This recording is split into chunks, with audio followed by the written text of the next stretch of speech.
Ikasyam na kabanata. Ang makatarungang paghatol ng Diyos. Panginoon, buong puso kitang pasasalamatan.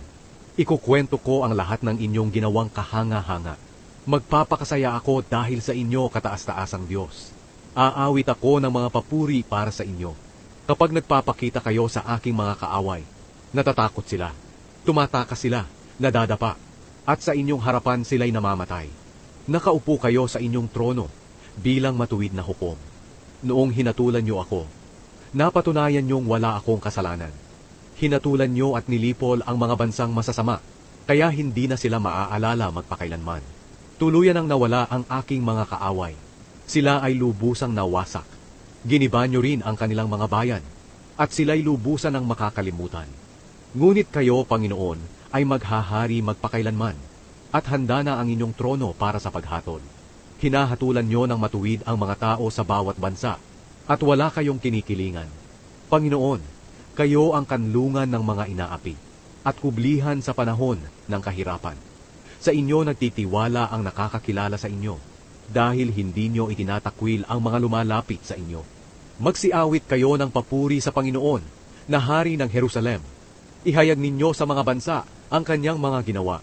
Hindi niya nakakalimutan ang panawagan ng mga pinahihirapan. Pinaghihigantihan niya ang mga nagpapahirap sa kanila.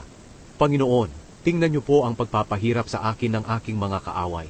Maawa kayo sa akin, at iligtas niyo ako sa bingit ng kamatayan, upang masabi ko sa lahat ng tao sa pintuan ng Zion ang inyong mga ginawa, at ako'y magagalak at magpupuri dahil sa inyong pagliligtas. Nangyari mismo sa kanilang bansa ang plinano nilang masama, at sila mismo ang nahuli sa sarili nilang bitag. Ipinakita ng Panginoon kung sino siya sa pamamagitan ng paghatol niya ng matuwid. At ang masasama ay napahamak dahil na rin sa kanilang ginawang masama. Mamamatay ang taong masasama sa lahat ng bansa dahil itinakwil nila ang Diyos.